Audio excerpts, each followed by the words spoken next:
Okay, good morning, everyone. I'm in Eastern time, so morning for me. Um, Thank you all for joining. People are going to be sprinkling in as I say hi and introduce everyone. But my name is Edith. I am a physician assistant. I have been in medicine for over 16 years. A lot of what I have done is worked with patients in general surgery, neurosurgery, and bariatric surgery. So I and the team at IIH Hub wanted to open up our webinar that is generally directed towards both providers and patients by hosting three people who have IH and specifically IH and any experience with the use of GLP-1s.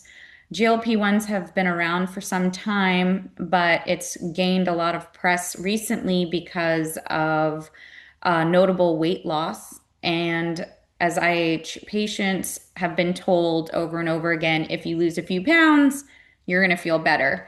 And we want to hear from you, the community, and from our three people who are hosting today, if that has been their experience, how they feel with the whole process in the United States on GLP-1s. How easy is it to get a prescription? What are the side effects when you finally get it? What are the costs? What are the hoops you have to jump through? And ultimately, do you feel better when you are on a GLP-1? So this morning we have three people. We have Mr. Jim Bullock. Thank you for attending. Um, Mr. Jim Bullock is a patient with IH, and he has a very interesting story because he comes to us as both a provider and a patient, and he has IH, and he is also on a GLP-1. We also have Miss Ashley. She actually lives in Australia, so it is bedtime for them, but we thank you for joining today. She has had IH for some time, and she actually chose to go a different route for her weight loss, so we'd like to hear from her. And then we have Jessie, who's had formerly been diagnosed with IH since 2023, but of course has had symptoms for some time and has recently started a GLP-1 with success. And we'll see if her symptoms have improved.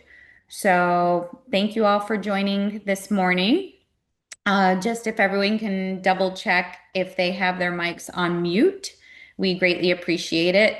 Although we are going to feature three people today, we would still love to hear from the audience and the community. If you would like to speak, that would be great. Just message me on the chat and then we'll ask you to unmic yourself by your name that's listed here on the webinar. And I will turn the mic over to Mr. Jim. If you could just give yourself a nice introduction to yourself and your journey, and I will feed any questions to the chat to you as people start interacting. All right. Thank you for having me. Yes, I have IH. I've been treated so far with stenting. My journey started in 2022 when my first symptoms came about. I was eventually finally diagnosed in May of 2024 and then had three subsequent procedures for a total of six stents. Um, My current opening pressures are about what they were when I started the journey, but my symptoms are greatly improved with stenting. Um, I started to see a lot of the talk of the GLPs and their impact on IH. I wasn't really sure about the whole weight loss theory because at the time of my diagnosis, I was the fittest I'd ever been in my adult life. Um, but I kept seeing a lot of the information out there. So yeah, as you mentioned, I am a nurse practitioner, and so I inherently go to NIH and PubMed a lot to look up legitimate research and not just Google. And I saw that there was a lot of studies going on about it. So I went ahead and talked to my primary care provider, who has been a huge advocate for me through this whole journey. And I notified her ahead of time what I wanted to talk about so that she had some time to do some of her own research. So I didn't just spring somewhat of a very unknown, kind of subject matter to most primary care. And she was very open to it.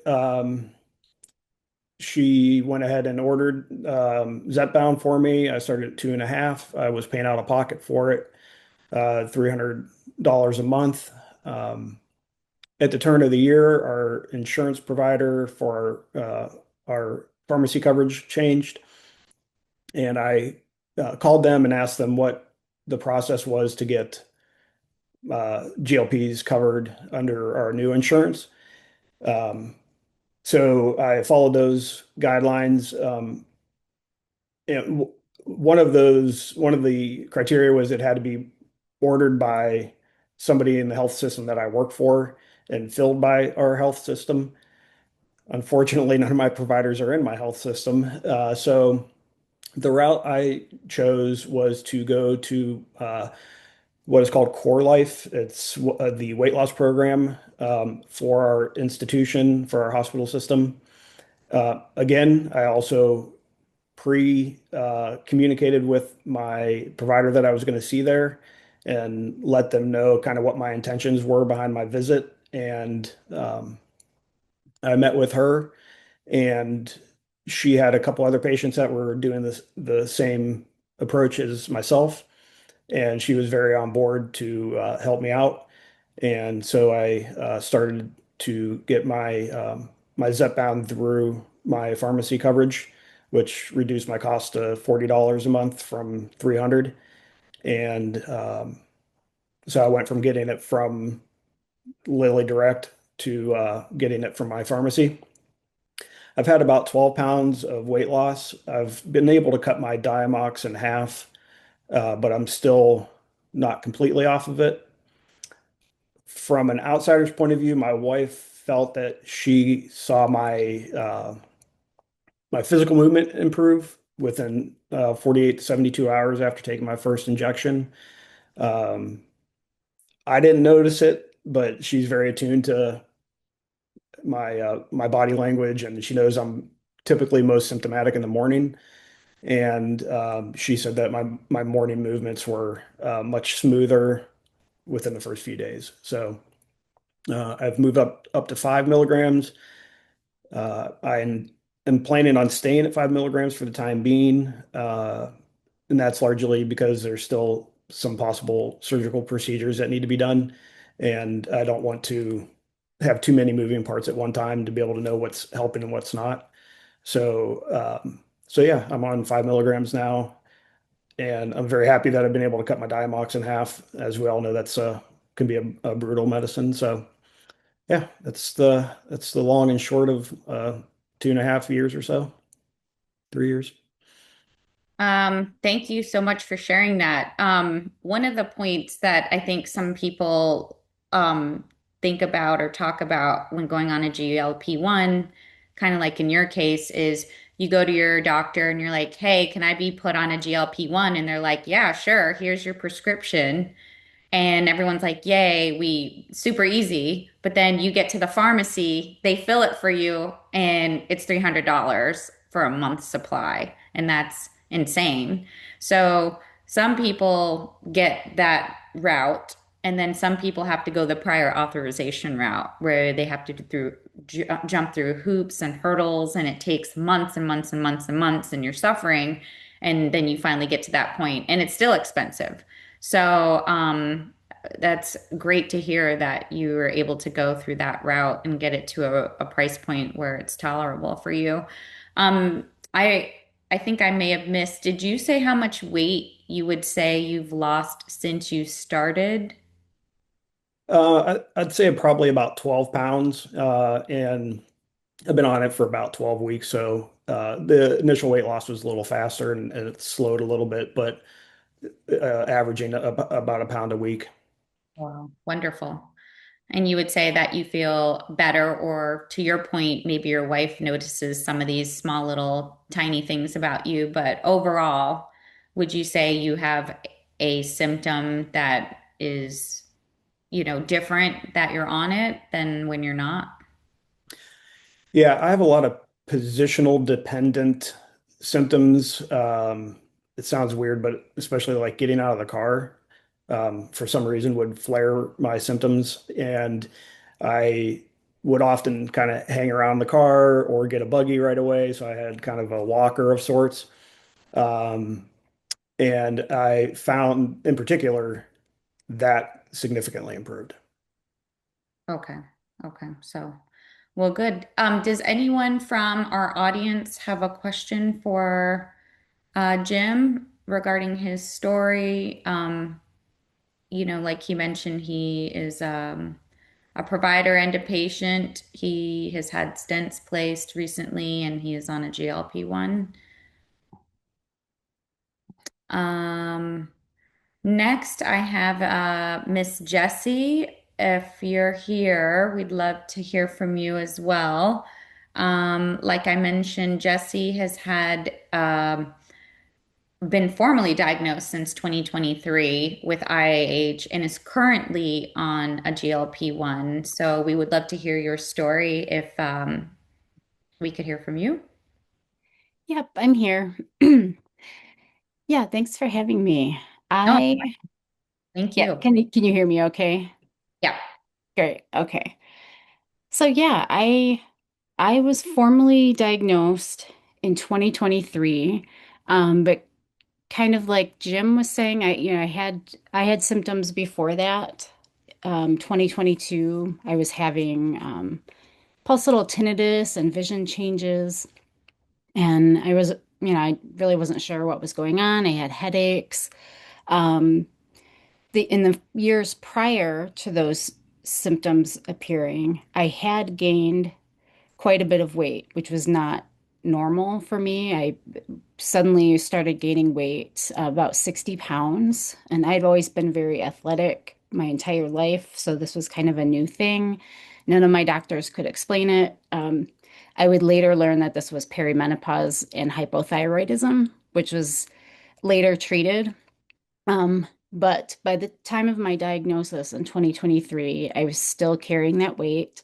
And that became kind of the fixation of the first neurologists that I saw, like the connection between weight gain and like especially the rapid weight gain and the onset of my symptoms. They felt there was a connection there. And of course, all of um, the way they wanted to treat it was have me just lose weight. They didn't offer me the GLP-1. These were not the folks who offered it to me. I was given Diamox, and I was on about 1,500 milligrams a day, which made me very sick. And I did lose 20 pounds from just the Diamox that first summer being on Diamox and having no appetite and just adjusting um, to the harshness of that medication. But that didn't do anything to improve my symptoms. So, in my mind, weight loss and symptom relief it wasn't really going hand in hand for me. So, um, I eventually found an interventional radiology team who did the angiogram with venogram. I had a pressure gradient high enough for a stent, so I was treated with a stent in 2024. So I had about a year to see what it felt like on just the stent and trying to taper down my Diamox. I had gone from 1,500 milligrams Diamox down to about 750 in that first year post stent, and I was still having flares.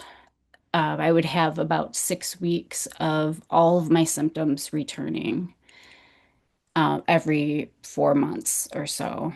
And So in 2025, we did a repeat of the angiogram and venogram to see if I needed additional stenting. I did not. And so that is when GLP-1s came into the picture. We had treated all of the treatable areas in my vasculature that we could. I had, already tried Diamox, but, increasing it, decreasing it. Um, so GLP-1s and additional weight loss was kind of our strategy.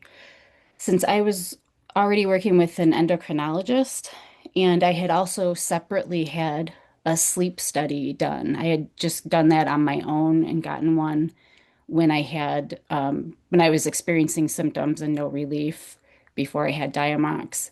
So I had a sleep apnea diagnosis, which enabled me to get the Zepbound prescription approved because that is one of the approved um, diagnoses. And I was able to get my insurance to cover that for a time. So that was great. I started Zepbound in August of last year. And unfortunately, and a lot of employers in the US are doing this now to save money. In 2026, they eliminated coverage for all GLP-1s unless it's for diabetes. So they would cover Mounjaro, for example, that version for diabetes. They would not cover it for anything else, even if you had a prior authorization. So that was a bit challenging for me. Um, but I did rely on Lilly Direct to get, I got it down to about $450 a month. Because at that point I was on 7.5. Um, I'm now on 12.5, I've just moved up to 12.5 dose.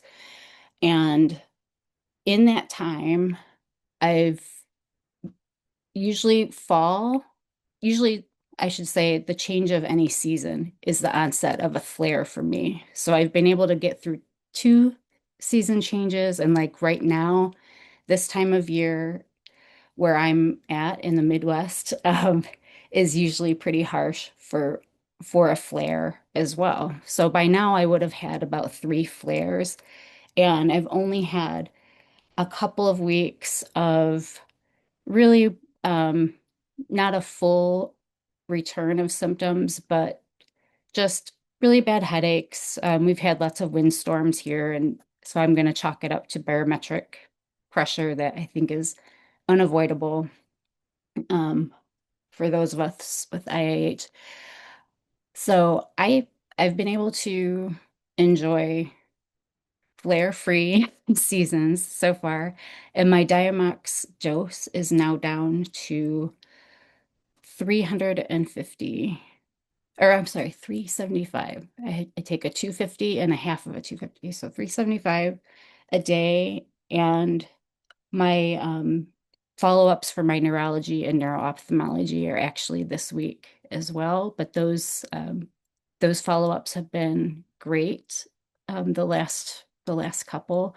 So things are headed in the right direction for me. I've lost 50 pounds as well. So that's kind of the bonus of all of this. I was mostly interested in the effects of the tirzepatide and the CSF production, like how like I've read a lot about how it can reduce CSF production. I'm really interested in that aspect of the medication, and I wish there were more studies to kind of show the longer term effect of that. But I think from my experience, I can say I'm feeling great physically. My head is feeling great, and I'm not having to take more Diamox as I would at this time of year normally. Thank you very, very much for sharing. Before I let the chat get away from me, I do have a question directed to Jim from Miss Terry. Asking what about the GLP-1 was helpful for you? Is it the weight loss or the lower inflammatory symptoms? What is the magic? Uh, f from my perspective, I think this is, I can't obviously prove this because the stuff's still being studied, but from my aspect, I think it's the anti-inflammatory aspect of it. Um, like I said, when my symptoms started, I was the most fit and most lean that I've been as an adult, doing CrossFit 4 days a week and whatnot. So, um, if I consider that, and then I consider my improvement since I started the medication, that leads me to believe that it's more the anti-inflammatory effect, or as Jesse mentioned, the reduced CSF production. Thank you very much for sharing. We do have a question for, no, thank you, Terry, for the question. Pierre, if you're available to answer a couple of questions, regarding stent placement. One of the questions is, does a stent only get done if papal edema is present? Um, well, it's a tricky question. Um, it's difficult to diagnose IH without actual papilledema, but it can be done on other criteria, uh, especially on the lumbar puncture, when what we call the opening pressure, so the pressure when the physician places the needle into the spine, and then the cerebrospinal fluid gets out, and we measure the pressure. If it's higher than 25, then that's a good diagnosis of IH. That's a good criteria. So it is uh, uh, it is absolutely possible to treat IH without papilledema with a stent. Yes. Thank you very much. Um, I'm not sure if Ashley is on the in the audience here. I apologize. Let me see if I can find her. If not, we'll move on with our questions. Ashley is currently in Australia and she has two little ones. So we weren't sure if she was going to make it today because I believe it's 11 p.m. her time now. Um, but that's okay. We will find her at some point. Um, so one of the other questions that we talk about with GLP-1s are side effects. Um, would you say, because the list of side effects are pretty severe and they're growing. Would between Jesse and Jim, do you either of you have side effects that you've noticed since starting? Because it's kind of hard because with IH, you have a whole spectrum of symptoms on its own. And if you have other medical problems, you have those symptoms as well. And then both of you have stents. So that carries, its own, realm of things. And now you're on a GLP-1. Are you able to like differentiate if a GLP-1 is causing any symptoms in particular?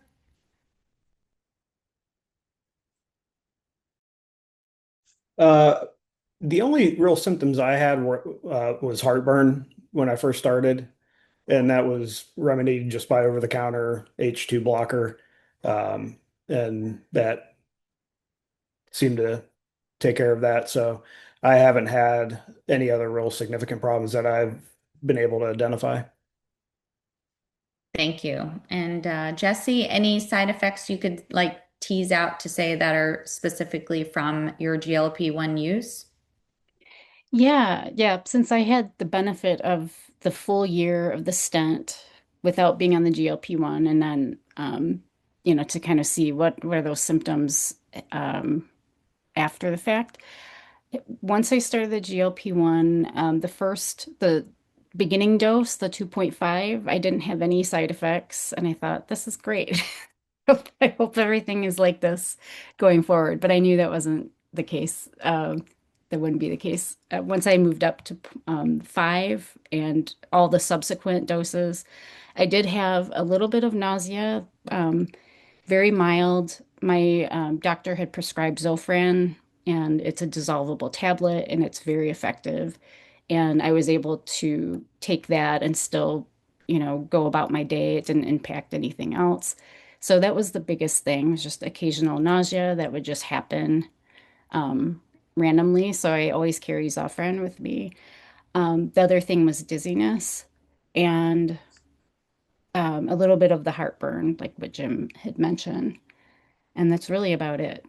I do get, and I think it's common, a little skin rash from the injection once I moved up to 7.5, but I just put some ointment on it and it's fine.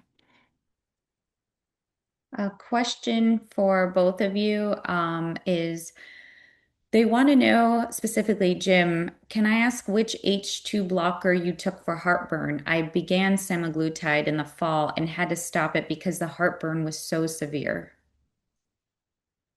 Yeah, I used cimetidine. I think that's how you say it correctly. Um, yeah, just over the counter, and I would just use it as needed. The only other, I guess you could call the symptom that also came to mind after Jesse was talking was there are some times where I have to remind myself to eat and make sure I stay hydrated. We know how important hydration is, especially if we're on Diamox.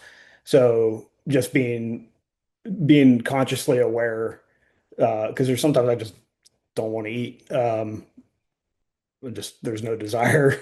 So having protein shakes around or protein bars or something to get some calories and some nutrients is just one other thing to be aware of. Thank you very much. Um, we have Bree that left a message in the chat saying, I newly obese and healthy BMI teen were diagnosed with IH in 2023 and 2025, respectively. I'm stented. My teen is not stented and is disabled by Diamox and head pain. In addition to IH, my teen also has dysautonomia, which for them includes gastroparesis. My main hesitation with GLP-1 for myself is the risk of permanent gastroparesis. Any thoughts, or perhaps can anyone point me to research? Jim, I know you're well read in this arena, and like you said, you seek the right sites like NIH and PubMed for your information. Have you encountered anything about permanent gastroparesis, even when you stop GLP-1s? I have not seen anything on that. The most common GI type thing that I've seen is pancreatitis, and it seems like that is more at the higher doses. Um, as a provider, when I'm talking with patients about medications that they're hesitant to take, I always encourage start at baby doses, and because everybody's body's different, everybody's going to tolerate things differently. Um, so if you want to extinguish whether or not it's a possibility for you, then to start, say at 2.5 and just give it a few weeks and see how your body responds to it. You may do perfectly fine. As we've mentioned, everybody has different um, side effects, different tolerances to the GLPs, just like everybody has their own specific set of symptoms for IH. Um, the only way to know, in my perspective, is if you try and just start it at a low dose and self-advocate for yourself and see how your body responds to it. You and your team may handle it completely differently, but the only way to know is to try and just try low, go low and see how you do. Thank Okay. you. Oh, and I wanted to add on to what Jim was saying as well about the doses. I know depending on if your insurance is covering Zepbound, like what happened with me in the beginning, they kind of dictated that I had to move up and move up to the next um, dosage because they have I guess there's some kind of program and it has to meet like this criteria. So they kind of dictated the dosage.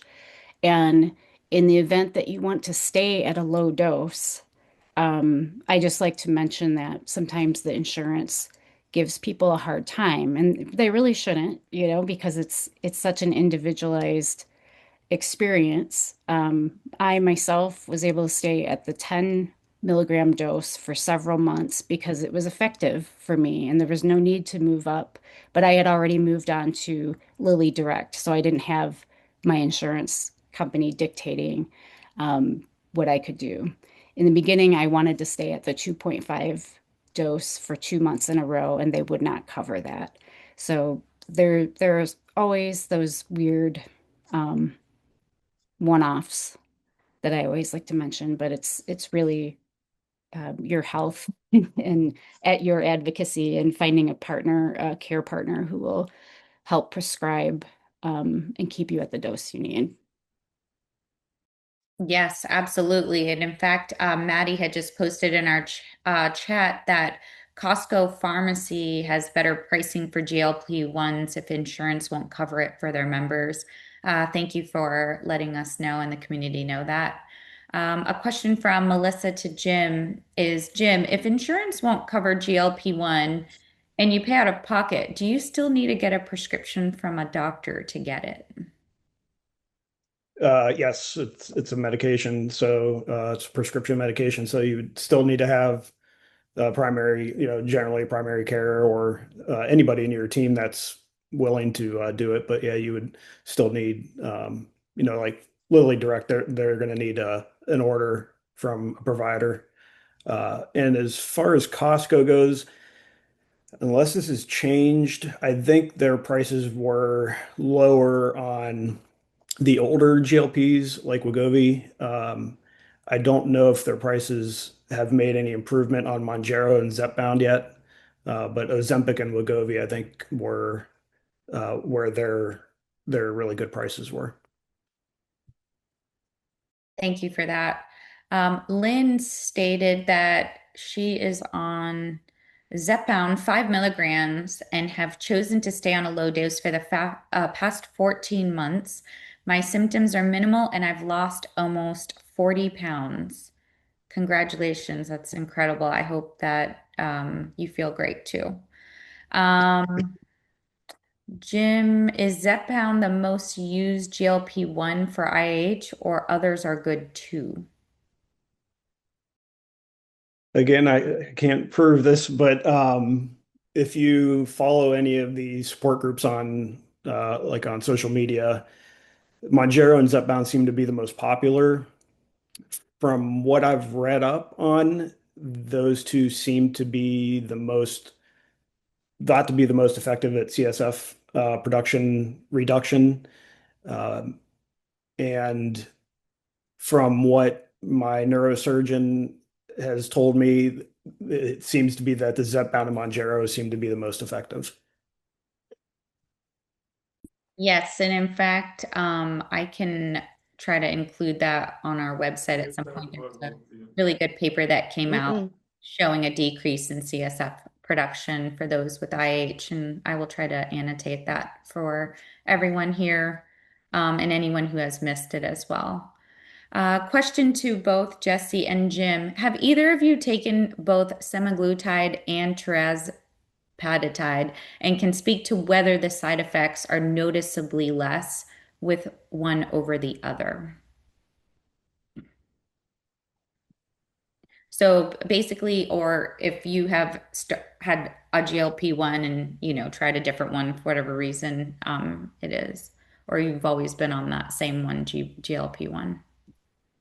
I've only been on Zepbound, and my primary care kind of pushed me towards Zepbound versus the others because of her experience with patients with side effects. She seemed to think from her background that Zepbound seemed to be the most tolerable. And Jesse, have you just been on one GLP-1 or have you tried other ones in your experience? Nope, just the Zepbound and kind of the same thing. I worked with my doctor to, determine which one would be best, and it was a matter of side effects for this one for Zepbound, just having less side effects. So I felt that was the best choice to start with. Thank you. One of the comments that was made very early in the discussion was very few insurance companies will now pay for GLP-1s unless you're diabetic or have sleep apnea.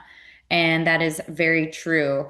As each generation of GLP-1s and as there's more research and more time has passed, insurance companies will start to decide what it can be used for and if it's covered. So some of the newer GLP ones, for example, are approved for weight loss, whereas maybe the older generation of GLP ones, the FDA has originally approved for diabetes or sleep apnea or high cholesterol, high blood pressure, those sorts of things. So yes, and of course, every insurance company is different. And, like we said at the beginning, some insurances will let you go ahead and get one, and some require prior authorization. But that does not mean at the bottom line that the price that you pay is going to change regardless. You still would have to pay three, four, $500 like Jim, depending on your insurance and all that good stuff. So, um, one comment is you can use the Lilly Savings Card at Costco if your insurance won't pay for it. But even then, I'm paying about $499 a month. This will get you the auto inject pen. With Lilly Direct, it's about $100 less a month, but you get a vial of medication and need to use a syringe to inject the medication. Thank you. Thank you very much, Lynn, for making that point. I'm sure Jim and Jesse can both attest to this. Um, the ease of injecting these medications with an auto inject pen versus a vial is huge. And it doesn't allow it allows for error when you're given a vial. And the whole process of drawing it up and these sorts of things. I don't know, Jim and Jesse, do you guys have an auto inject pen or do you have to actually draw up from a vial? When I started with Lilly Direct, I was getting the vials and I had to draw it up myself. Now that I'm having it covered through my insurance, I have the auto inject. Yep. And kind of the opposite for me. Since I started with insurance, I had the auto inject, which was great, because I was very afraid of having to use a syringe. I had never used one. I've had to use one on a pet before, but like using it on yourself is totally different, especially for something that is hundreds of dollars, if you mess it up. But when I switched to Lily Direct, I kind of relied on the support from the Reddit community, from the GLP-1 and Zepbound community, who have lots of tips for how to, have enough courage to practice with syringes and then before you do it on yourself.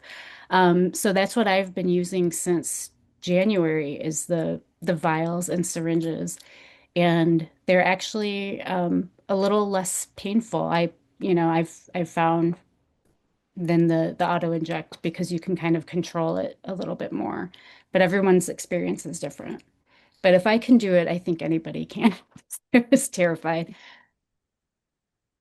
No, it's true. To have to inject yourself with a needle is quite a thing, especially the first so many times. And Tara just wanted to let the audience know that those who are on Medicare and Medicaid cannot use Lilly Direct or any other patient assistance program. So there are definitely challenges no matter what, unfortunately, at this point. And unfortunately, cost ultimately plays a role. Um, Terry wanted to ask Lynn. I'm not sure if Lynn wants to come off camera to ask this, but have your IH symptoms improved a lot? So I'm a weird case with IH. I got diagnosed really late in life, and I got diagnosed because my optic nerves are swollen, but I don't have a lot of the typical IH symptoms, um, which I'm very thankful for. I don't have the terrible headaches, um, and I could not tolerate Dynamax at all. So I had to reduce my work hours and almost had to quit my job. And I had a lumbar puncture, and I had an angiogram and a venogram, and I qualified for a stent. But then when I talked to the specialist, they all said that they thought I should hold off. And um, so it's hard for me to tell. Like I can tell that I have had this weight loss and I feel great from the weight loss, but I didn't have a lot of other symptoms. I had some pulsatile tinnitus, Mm. um, and that seemed to improve with the Diamox. So yeah, so I'm kind of a weird case compared to most people. Well, I think that has been a very interesting point. In fact, if you look at our audience, when we talk about IH, it's typically in medical books written that it's a woman of Mhm. childbearing age. And look at our panelists, look at the age range. We have men, we have women, we have teens that are being diagnosed. I think Jim even knows a child that was recently diagnosed with IH. So I think, having these sorts of webinars and community to get together really just shows that it's really not a female only childbearing age sort of disease. We have people who are menopause, we have people who are older, younger, who are thin, who are normal weight, who are overweight, and the spectrum of symptoms are vast. So the some of the criteria where the doctors have to just check off here and there, okay, they fit the criteria or they don't. I think we're having to look outside of that box and start looking at, the patient themselves and deciding. So thank you for saying that because it's true. Both of you do not fit the criteria on a book level for this. Right. And one thing that I recently learned after I got my diagnosis is that I have five cousins. My father's brother, between his kids and his grandkids, five of them have been diagnosed with IH. Now, one of them got very, very ill and died in her 30s after having, and this was many, many years ago. She had not a stent, but what is the other thing that they put in? A drain. Oh, mhm. A VP. Yeah, yeah. Uh-huh. So she got that, and she ended up dying young. And I don't know if it was related to the IH directly or what. Um, but then the four other people seem to go in remission and are no longer being treated. And so that was kind of interesting that there seems to be a very strong family, maybe a genetic component in my family. Yes, Pierre, I'm not sure if you have heard of something like this where you've seen it, like familial or a cluster of people or the same line of people with IH. Because you're saying both men and women in your family both had IH. So there was one boy, and the rest were young women. Yeah, that's I think we're going to have to talk to you after this webinar to see if we can get more information. But thank you very much for sharing. Oh, you're welcome. Um, I'm not sure if anyone else would like to give their experience or any words of wisdom to anyone or the community about their GLP-1 or their IH journey. We would definitely love to hear from you. Or if anyone has any more questions for Jesse or Jim. I have a question. Yes. So this is for Jim because you're both a medical professional as well as a patient. And just given what Edith and Lynn were just talking about, like the very wide diversity in the patient community, you have that on one side, and then you've got kind of a misunderstood, underdiagnosed disease.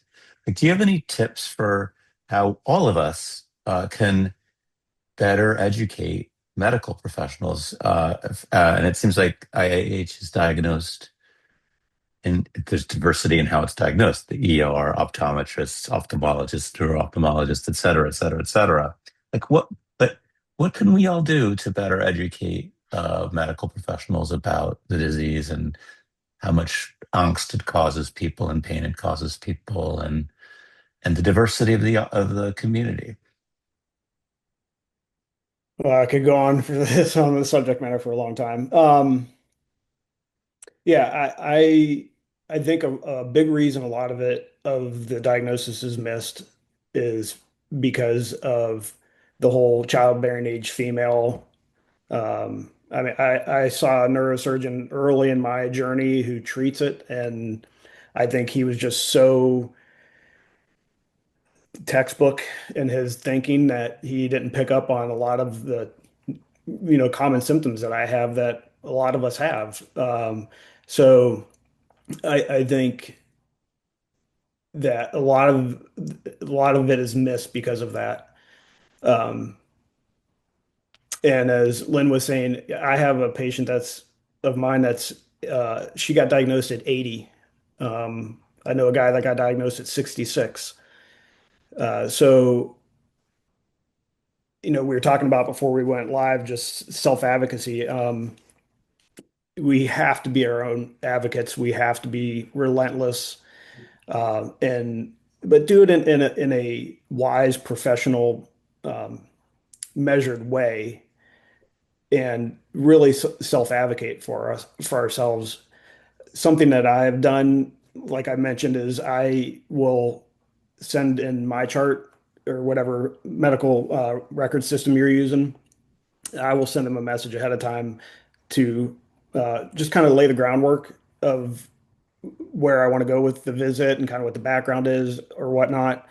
When I was initially diagnosed, when I finally got with the neurosurgery team that I'm with, the night before I sent her just a very, very concise, like 2-year journey in less than one page, just very bullet point, because it's so easy to get lost in the weeds. And when we go over our stories because they're often so lengthy. And so I tried to kind of pre-game her with the background in a very digestible manner. So she kind of didn't have to go through my Cleveland Clinic chart and my employer chart and my Wake Forest chart. I just tried to put it all in one concise package.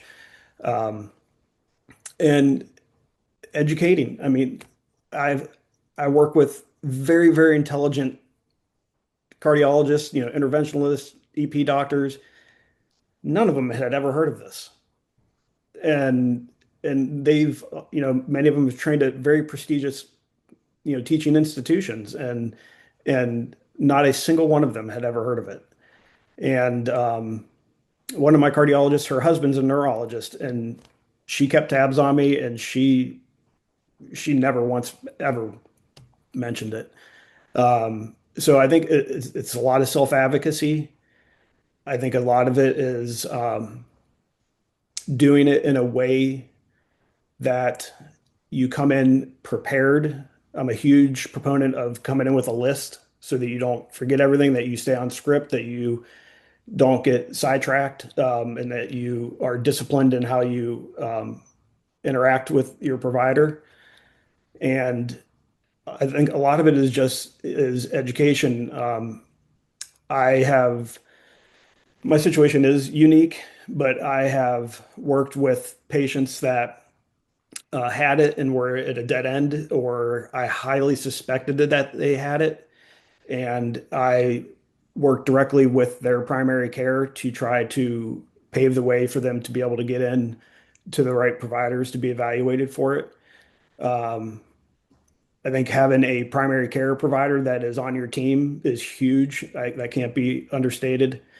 Um, they are your, I kind of think of them as the cog of the wheel. They're kind of the center of the wheel, and all the specialists are all the spokes, and they carry a lot of weight in being able to advocate for you. So I think you have to have a primary care that is in your corner and believes you and is willing to advocate for you just like you're going to advocate for yourself. I don't know if that answers your question, but No, that's kind of the, it's helpful. It's helpful, and I want to defer. I don't want to take up any more time because Ashley's just joined. But maybe we as IIH Hub can make some conversation guides or things like that that we can help patients know how to, like, maybe even give them a tiny bit of, like, sometimes if a third party is saying these are the facts, like, people have a little bit more credibility, so maybe we can give people things they can print out. So Mhm. well, your notes, the idea about notes and lists and things and pre-planning is prompting some good ideas over here, so maybe we can help. Thank you. Yep. Um, yeah, thank you for your question. I believe Ashley is on. Ashley, would you like to introduce yourself to everyone? Hi, sorry I'm late. Don't be Technical sorry at difficulties. all. Don't be sorry at all. Thank you for joining us. Thank you for having me. My name's Ashley. I'm from Australia, Western Australia. Um, yeah, what else would you like to know? Well, we would love to hear your journey of like when you started having your IH symptoms. What is it Hmm. like, through the process in Australia versus the United States of getting diagnosed, treated, and then ultimately to where you are today? Okay, that's going to be a big story. Basically, I've had heart issues since I was born. So I've had high blood pressure since I can remember. I've been on blood pressure medication since I was 16. So blood pressure headaches, like that headache that you get on the top of your head was normal for me. I just thought that was normal. So I was having headaches quite regularly, thinking that they were blood pressure headaches. But obviously, unbeknownst to me, they weren't. They were IIH headaches. And then one day in my living room, I completely lost my vision. It was the scariest day ever. Still to this day, I lost my vision for a couple of minutes. And when it came back, it was all pixelated like I was underwater. Um, and yeah, I knew something wasn't right, but again, as humans, we tend to like just brush it off type thing, especially as Australians. We're just like, oh no, we're right. But took myself to the hospital, um, and unfortunately didn't get heard at the hospital. I was told that it was a migraine and to go home and sleep it off.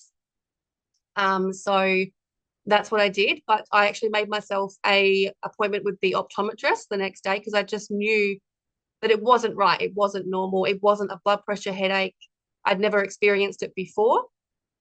So yeah, I took myself to the optometrist, and that's when they discovered that I had stage 4 papilledema. So my eyes were very swollen. And if I hadn't have gone to the optometrist, I probably would have lost my eyesight completely. And that optometrist sent me to the ER straight away. Um, and that went down the journey of lumbar punctures. I think I had about 12 lumbar punctures in the end, to remove the pressure. And it took a lot of me going back to the hospital time and time again to be heard, because yeah, I just got sent home with medications, and medications didn't agree with me. And I just felt like they weren't doing anything for my symptoms either. My vision still wasn't 100%. It wasn't like it was when I first lost my vision, but it just wasn't clear. So yeah, I basically was fighting for myself, going to hospitals, going to ERs, saying this isn't right. Um, and eventually I was heard, and I was booked in to get a brain stent. So the day of the brain stent, I actually lost my vision again. So yeah, it was just, I'm very, very grateful that I got the brain stent because I do believe that if I hadn't have got the brain stent, I think I would have lost my vision completely. Wow. And then, Yeah. I mean, so after the stent was placed, you felt, you know, better, back to normal? Did your Yeah. Literally the next day, my vision came back to normal. Um, and the headache was gone, like that pounding headache on top of my head. I also had like the whooshing in my ears. And that all basically went like within a few days of getting the brain stent. wow. So I have my brain stent on the right hand side of my head. Um, and yeah, I'm very, very grateful because, like I said, I do believe that without that brain stent, I don't think I would have my vision. I had stage 4 papilledema. And if I had continued to go on the way that I did, yeah, I don't think I would have had my vision. Wow. Yeah. Well, it sounds like no matter where you are in the world, the story is pretty much the same, unfortunately. But thankfully, like you said, you were treated expeditiously. And so fast forward, do you know what the process is like as far as receiving like medications, something like a GLP-1? In Australia, have you ever asked your provider for something like that, or was that just never on the cards for you? Um, to do with IIH, like to lose the weight or Yeah. no, I was never really offered a GLP-1. They just kept saying to me to lose weight. They didn't really give me any help in an option to lose weight. I decided myself to put myself on the public wait list for weight loss surgery. But yeah, there was no real, they just kept saying lose weight, lose weight. They didn't actually give me any helpful options on how to do that because I'd struggled with weight my whole life. Yo-yo dieting, Weight Watchers, like you name it, I was doing it. But yeah, when I decided to put myself on the weight loss surgery list, it took 4 years for me to get that surgery. So it was a long wait list. And again, I'm very grateful that I was able to get that surgery and be out on the other side now. Wow. How do Yeah, you feel today? amazing. Yeah. I've lost nearly 50 kilos, so I'm feeling really good. I also had a heart stent replacement 6 months ago. So yeah, I'm between my brain stent, my heart stent, my weight loss surgery. I feel like a new person. I feel incredible.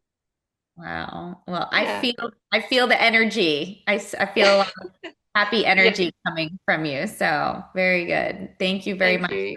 for sharing that with us and, for logging on at basically midnight to share your It's about 10 o'clock. oh, 10 o'clock. No, that's not bad, especially with Yeah, kids. yeah, they're asleep.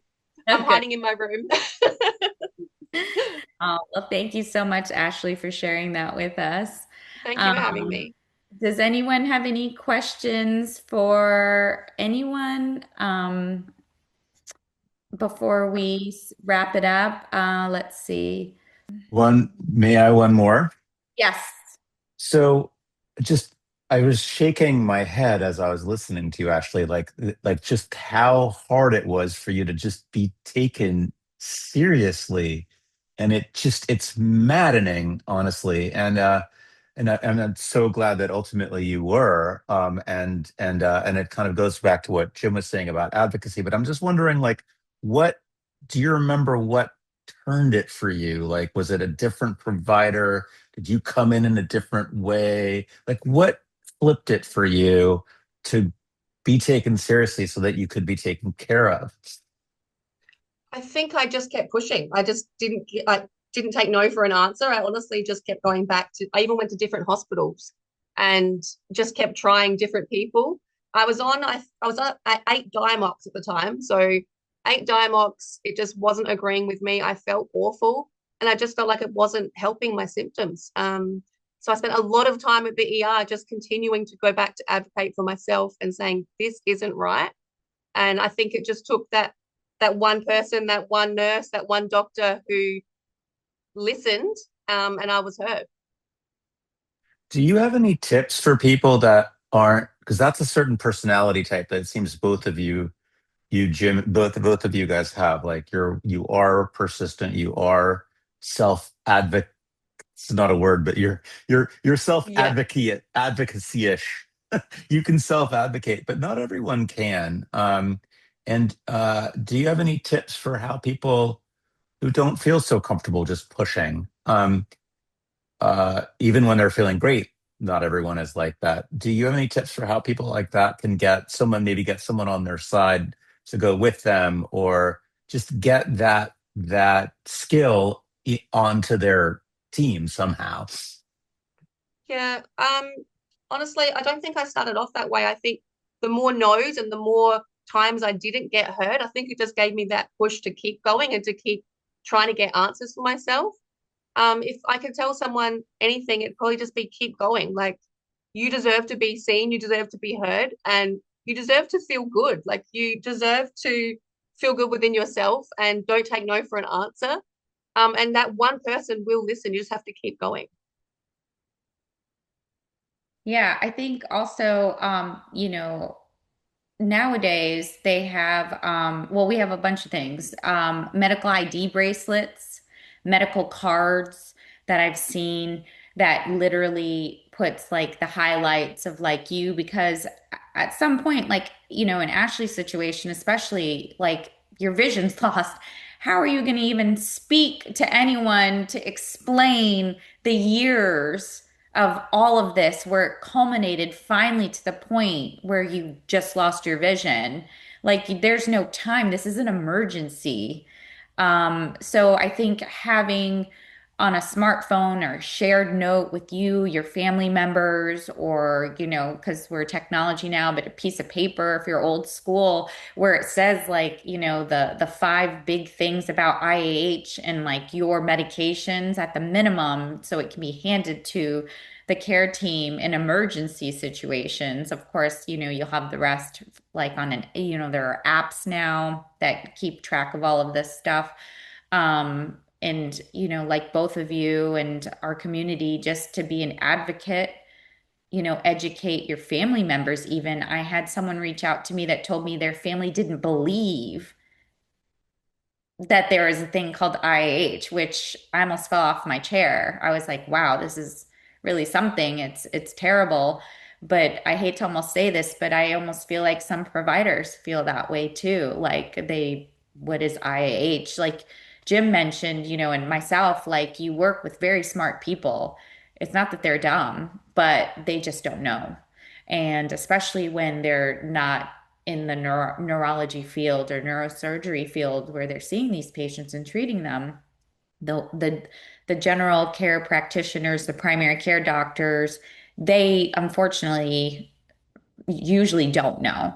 So coming with papers, published papers, reliable papers, resources, and I hate to even say this, but with the advent of telemedicine, just find someone else, honestly. If they're not going to believe you, if your insurance will allow it, I would say, I would even take the extra step and say, find someone who at least will care to look that up for you.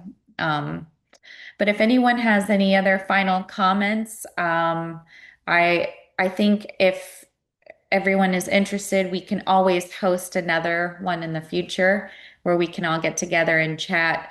But just for time's sake, because I know people have their days off and it's super late for others and people have to go back to work, we'll wrap it up. But and if anyone wants to share their story too, you can always email us or reach out to us on our website. Thank you both for your time. Thank you, Jesse, for your time. It's really incredible to open up like this and be vulnerable and come on and speak your story. We are so grateful for all of you. And we hope to all see you soon on a future webinar. And have a great week and spring, summer, season changes, all that. And please keep in touch, share your stories on Instagram, and we'll follow you. Yeah, if I can just add one quick thing, a big proponent on the IDs. The company I use is roadid.com, and they make all kinds of stylish things, and you can customize it, and you can also have a version where like you can scan a QR code off of it, and it'll give you even a more extensive thing. So Oh, very good company to work with. I like that. I'll make sure I put that somewhere for the audience and the community to see just in case. Thank you. Thank you all.